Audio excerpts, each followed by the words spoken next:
So why should American companies be interested in investing in Africa? Quite frankly, the scale of the opportunity.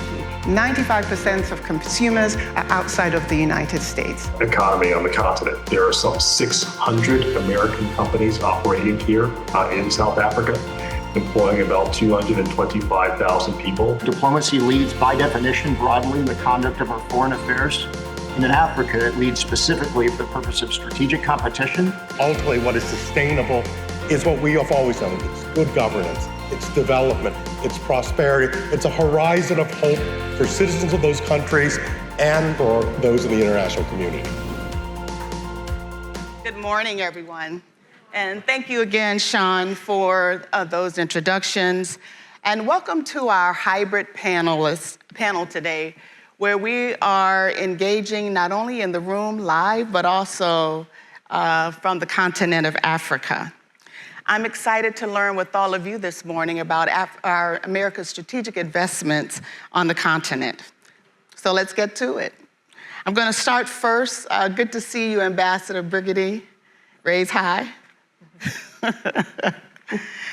Who's joining us live from Pretoria, South Africa, with my first question regarding U.S.-Africa relations. Our conversation this morning built upon important progress in the U.S. partnerships over the past few years, especially at a time of increased global competition with China and Russia, including hosting Kenyan President Ruto last week for the first state dinner by an African head of state in nearly 2 decades. Vice President Harris took a significant trip to Zambia, Ghana, and Tanzania last year and announced $7 billion in private sector investments. The administration also launched the President's Advisory Council on the African Diaspora Engagement. And finally, the African Union has become, or will become, a permanent member of the G20, which South Africa will host next year. So my question for you, sir, is this. We'd like for you to set the scene for us. What is truly the state of U.S.-Africa partnerships from where you sit? What are we getting right? And then where are we falling short? And then secondly, why is it important for the U.S. to invest in our partners with African countries for our national and economic security? Ambassador. Sure. Well, good morning, good afternoon to everybody. And as my South African friends have taught me to say, all protocols observed. I bring you warm greetings from a chilly South Africa. It's great to see so many friends here on the panel. So Rosalind, thank you very much for the question. Let me answer it basically in 2 ways. So first is that we take our direction from President Biden, who at the U.S.-Africa Leader Summit in December 2022 said that the United States is, quote, all in on Africa. And he said it for a reason. I mean, it's certainly not a matter of simply humanitarian effort or charity. It is because the future of Africa is in many ways the future of the world. We will talk in more detail about what that means in terms of continental trends, but I can tell you, if you'll allow me, how we're operationalizing that here in the context of South Africa. So first, a few basic facts for our friends in the audience. So South Africa is the only African member of the group of G20 countries. It is the most economically sophisticated country on the continent of Africa. It kind of goes back and forth with Egypt and Nigeria for first place in terms of overall size, but in terms of broad complexity, it is without question the most sophisticated economy on the continent. There are some 600 American companies operating here in South Africa, employing about 225,000 people and generating revenue roughly the equivalent to 10% of South Africa's GDP. So those are all very real economic issues related to our two-way bilateral relationship, which is the case in many other countries across the continent, which is why the president says that we're focused on being all in. But I would also say that there are, of course, challenges. The United States and South Africa don't always see eye to eye on a wide variety of issues. And I have learned this beautiful South African phrase in my nearly 2 years of tenure here, and that is that we have to, quote, work to find each other and continue to engage each other as we work through a series of non-trivial issues to advance our significant bilateral interests. So let me tell you what some of those interests are and why they matter. So notwithstanding all those benefits I told you about South Africa, there are non-trivial challenges happening here as well. South Africa is a country of 62 million people with an unemployment rate of at least 35%. Say it again. Wow. Unemployment rate of at least 35%. Youth unemployment, as defined between the ages of 15 and 34, is 60%. And as a result of a series of challenges with the electrical grid and other infrastructure issues, GDP growth last year was just about 1%, far below the 5% that's needed in order to keep up with the growth of population growth. And there are other challenges as well. For those that remember, South Africa was the epicenter of the world's HIV crisis. 1 out of every 5 human beings on the planet that is HIV positive is South African. 20% of the world's disease burden for this disease is here in South Africa. And that's why the United States has invested some $10 billion over the last 20 years in partnership with our South African friends, both in government and in civil society, in order to blunt the pandemic. Not only because, from a humanitarian perspective, we wanted to help save lives, but also because you cannot break the global pandemic of HIV unless you break it in South Africa. And so we have a very strong interest in doing that mutually. And so as we look forward to the bilateral relationship here in South Africa, you see many themes here in South Africa that are echoed across the continent. The importance of partnership, the importance of working with our African allies, the notion that this is clearly a two-way beneficial relationship, and that, quite frankly, on everything from health to economics to humanitarian issues, it is in the interest of the United States that African countries succeed. In the context of South Africa, it's in the interest of the United States that South Africa succeed as a democracy that can deliver for its people. Thanks. Thanks so much, Ambassador. Next, we'll turn to strategic partnerships and Major General Ekman, who's joining us this morning from Niger, who recently asked for the U.S. to pull some 1,000 of its forces from the country, and just over 100 still remain in Chad.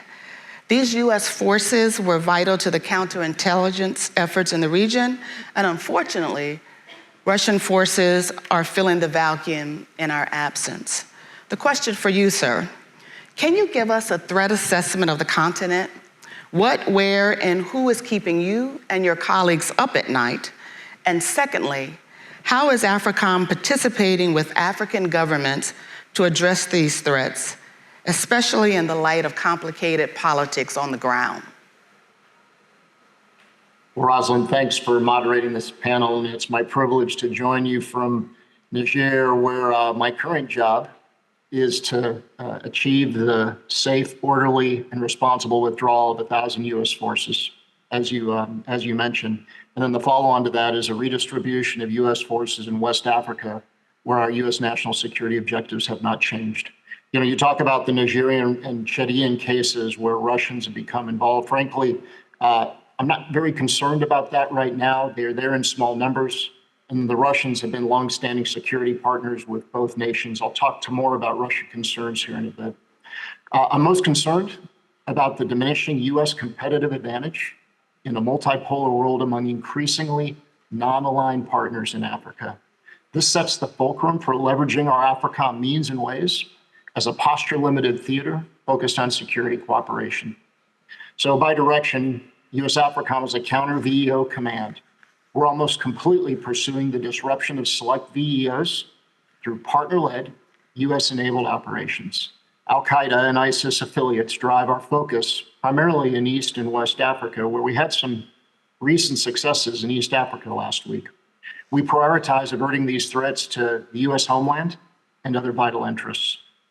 For China, our challenge is to discern which activities are contrary to our interests, like naval basing on the Atlantic coast, and which activities are benign or even constructive, like peacekeeping force contributions, infrastructure development, and loans. Most of this, when you deal with China, is not zero sum in Africa. And then for Russia, our challenge involves providing a viable alternative to what they offer, operating alongside Russian forces and PMCs who pursue separate but related security objectives, and then maintaining access and influence despite state capture. That's an area where we're still trying to figure out how to do it with an increasingly non-aligned Africa. In terms of how we're addressing this with partners, in light of the complicated politics on the ground, just a few things. We partner with African militaries by playing to US strengths, which are distinctive. AFRICOM has immense convening power for exercises. As an example, we just completed Exercise African Lion, which involved 8,100 forces from 27 countries, conducted in 4 locations to build interoperability and capabilities. We also convene our partners in meaningful ways, ranging from the Chad Conference, which will occur in Gaborone, Botswana later this month, to component conferences in places like Zambia, Ghana, and Tunisia. And we'll convene a climate security conference in Cote d'Ivoire, Abidjan specifically, later this year. Finally, we build relevant and resilient military capacity to address our shared security interests. Those are backed by education and training programs that put a premium on rule of law, human rights, and civilian control. Now, as you know, the politics do complicate our access. Our goal is to deny our strategic competitors the benefits of exclusive access and influence in any country in Africa. The rest is by degree. Thank you very much, sir. Now let's turn to the stage now for Ambassador Pham. Let's talk about the Sahel. The Sahel is a region stretching from Senegal to Sudan and is experiencing desperate poverty, conflict, climate change, malnutrition, and violence. Specifically in Sudan, it's facing the worst humanitarian crisis in the world.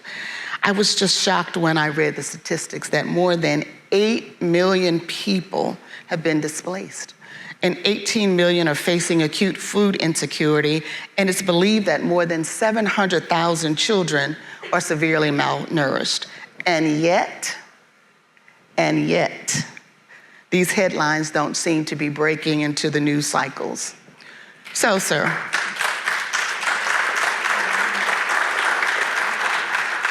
the question is, what are we risking by not elevating this crisis to the level it demands? And secondly, how is this conflict disrupting security across the Sahel region? Thank you very much for that question. What's happening in Sudan is tragic, it's heartbreaking, those statistics. And if we drill down beyond them, we can see the knock-on effects and why this is absolutely imperative that the world come together and address the humanitarian crisis in Sudan now, before it metastasizes. You mentioned children. 10,400 schools have been shuttered because of the conflict. That's 18 million children who aren't being educated. Those displaced that we talked about, 500,000 are from the state of Al Jazeera, which is the breadbasket not only of Sudan, but has the potential to feed the entire Horn of Africa, and it's now laying fallow. Refugees, we've 6.4 million displaced internally, 2 million externally, and they're going to places that are already stressed. Chad has taken in over 550,000 refugees just in the last year and has the highest per capita rate of refugees of any country in the world. Over 2 million refugees in a country of 17 million people. Switch that to American terms, that would be if we took in last year 30 million refugees. Can you imagine that? Wow. What would that displacement? So this is affecting certainly the humanitarian situation, not just in Sudan, but across the Sahel, and then other malign actors are getting in. Just over the weekend, one of the warring parties in Sudan announced that they were going ahead with the building of a Russian naval base on the Red Sea. So we're also facing a strategic threat. So there are a lot of reasons why we need to be concerned and solve this problem sooner rather than later. I appreciate your comments so much. Thank you. So Director Ebon, let's talk about economic partnerships. For nearly 30 years, USTDA has connected the African project sponsors and the US companies, bringing innovation and private sector solutions to developmental challenges. Can you tell us more about the unique role that the US Trade and Development Agency plays in creating economic prosperity, both in the US and in Africa, and why should American companies be looking for Africa for future economic opportunities? Thank you so much, Rosalind, for the question. And it's really delightful to be here. I've had the privilege of coming to visit you in many of your states. So it's wonderful to be able to be in front of you here today. So the US Trade and Development Agency has a rather interesting dual mission.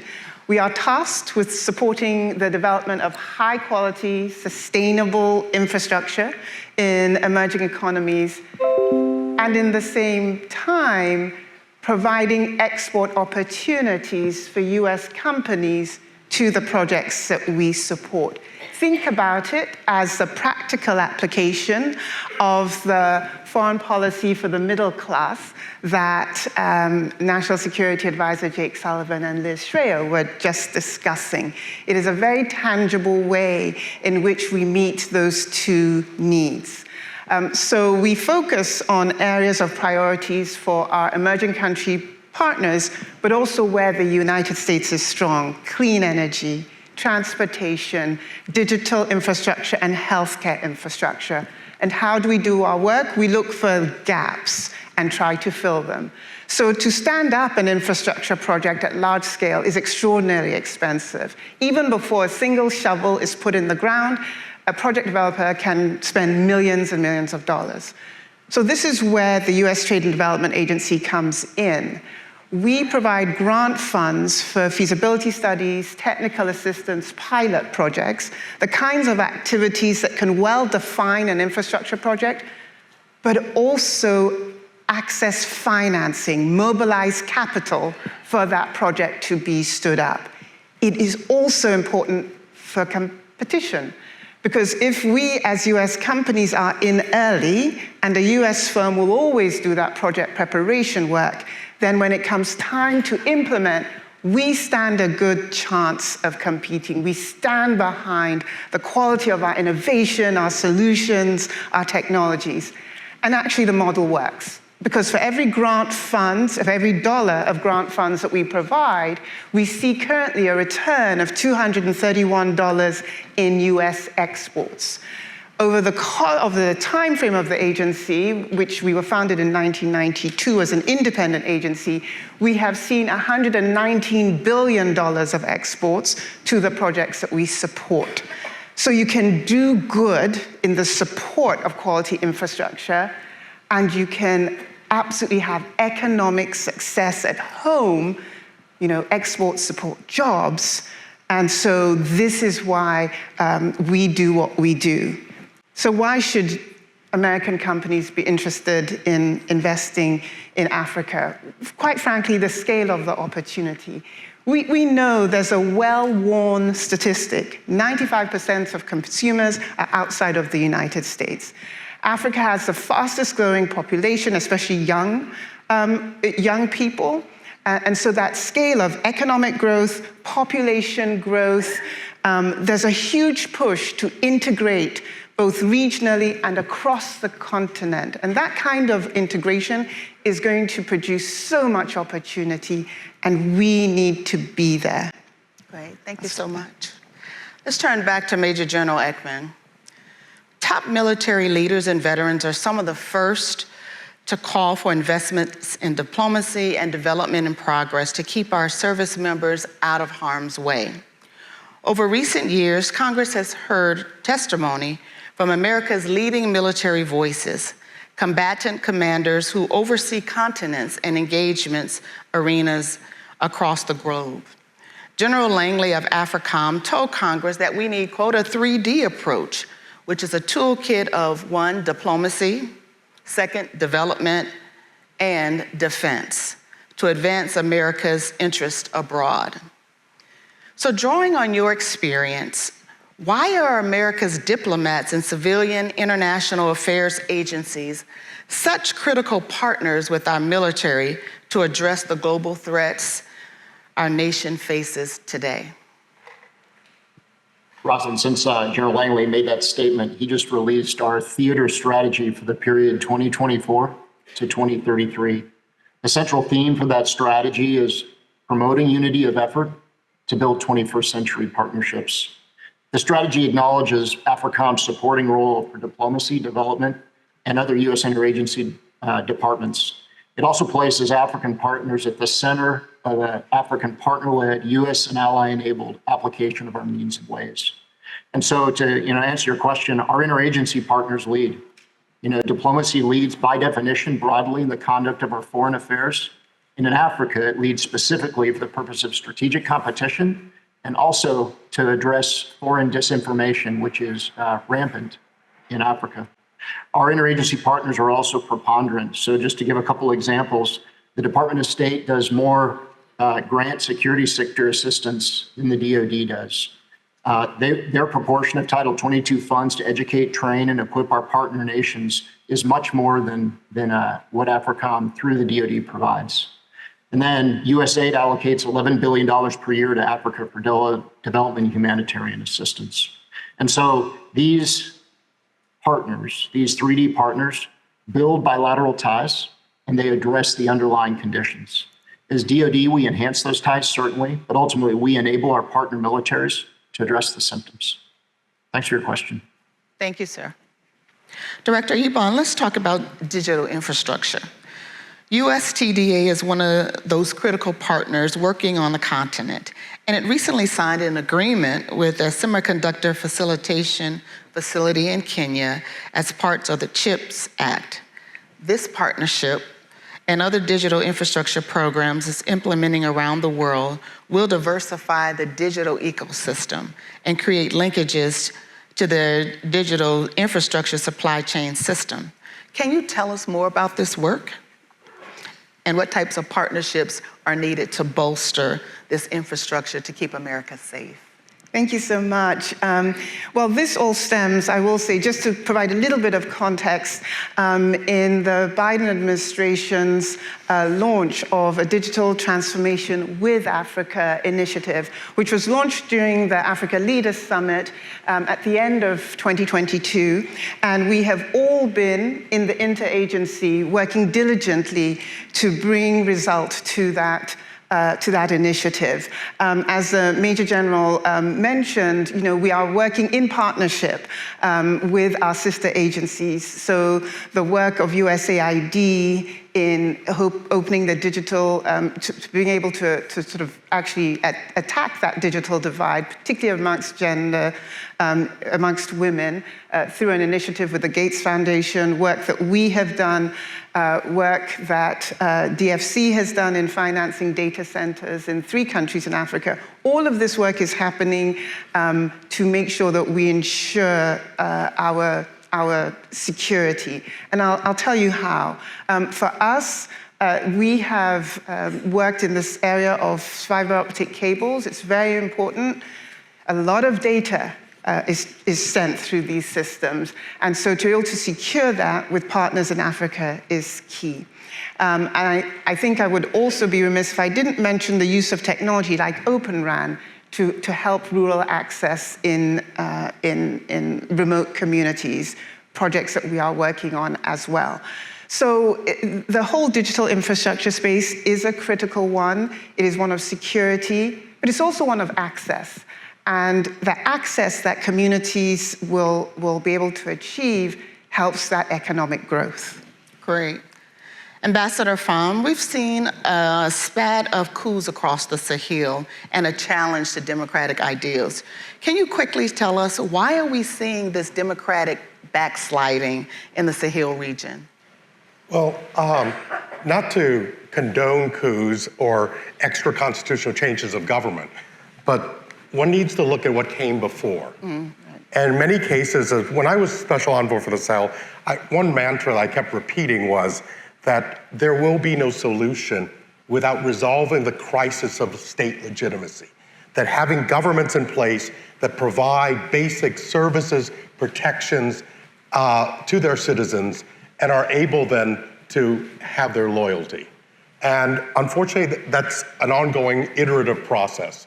And so we need to look at that and take that into account. And certainly security is a great, many of these cases, these juntas that seize power are popular, at least at the beginning.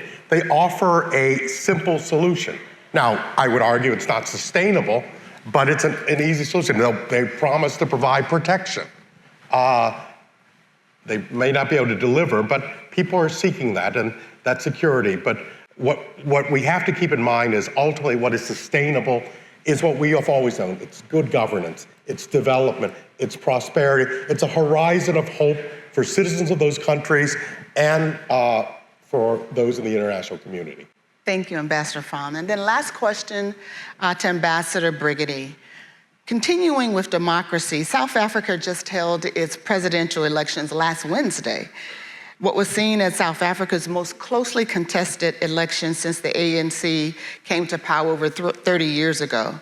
Can you tell us a little bit about the elections and what the overall election process says about South Africa's state of democracy?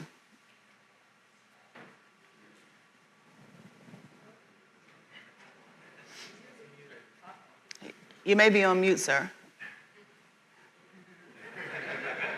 It's a technical. We can't hear you.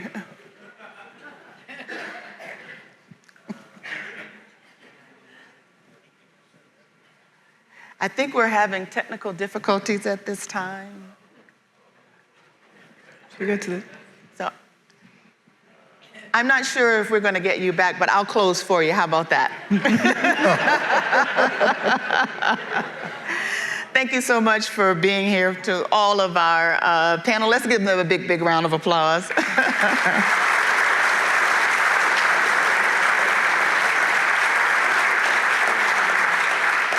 And as we close out this session around the future of Africa, the fact is today that 1 in every 5 who start looking for their first job is born in Africa. And by 2050, it will be 1 in 3 workers in the world on this continent. Let's be clear that by 2050, 25% of the world's population will be in Africa. And so the question that remains for us is this: with these staggering statistics in mind, why is it so important, or why must we invest in the future of South Africa and the African continent now? Thanks so much for being here with us for this panel.